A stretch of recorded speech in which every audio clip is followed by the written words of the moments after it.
Hi there! Today we are going to explore DeltaStream's Databricks integration.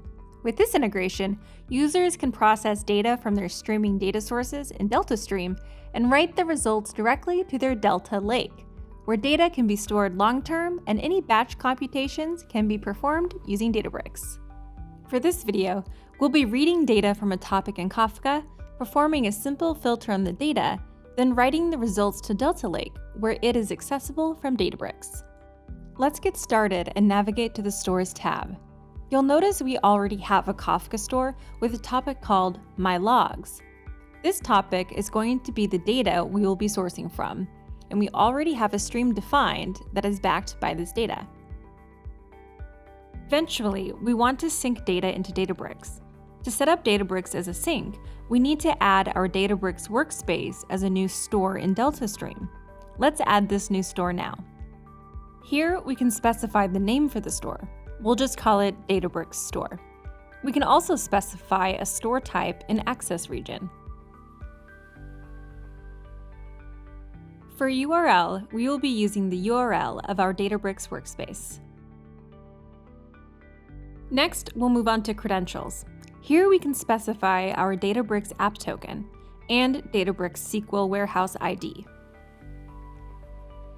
This SQL warehouse will be used for DeltaStream to create and query tables in Databricks. We'll also add AWS credentials and specify our Cloud S3 bucket. This is where the DeltaStream queries will write Parquet files to. Let's save this store to have it created.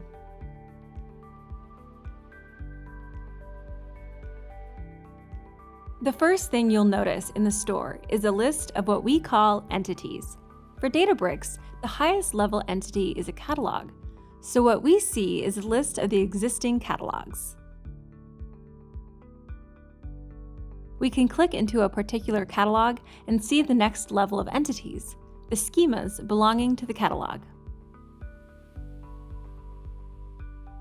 And again, clicking on a schema will show us a list of tables in that schema.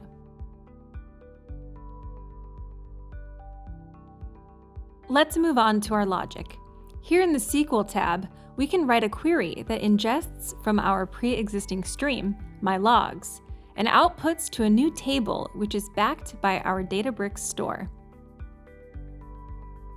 We call this kind of query a Create Table as Select query, or CTAS for short.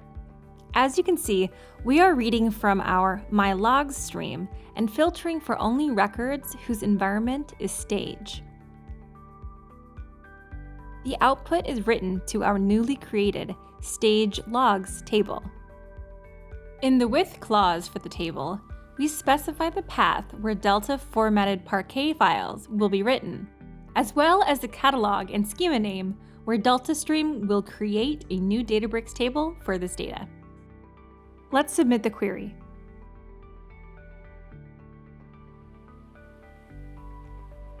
We can inspect the query by clicking on the Queries tab.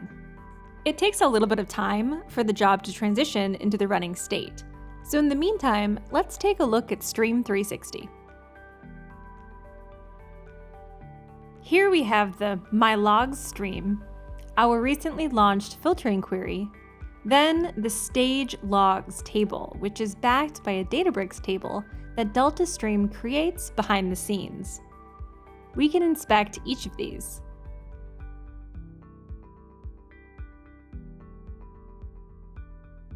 Let's check in on our query.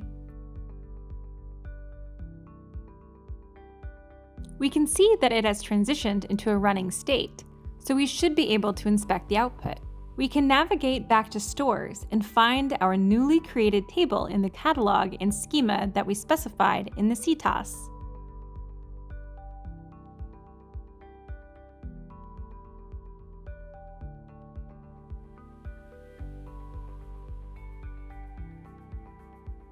By printing the table, we are essentially running a select query in the background. And here are the results. Now, if we navigate to our Databricks workspace, we can verify that the new table is indeed set up and matches what we see in DeltaStream.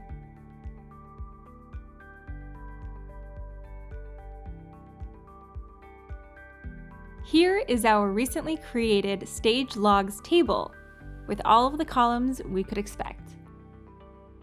If you want to learn more about this integration with Databricks, a link to a blog post with more information can be found in the description below, as well as a link to a free trial of DeltaStream.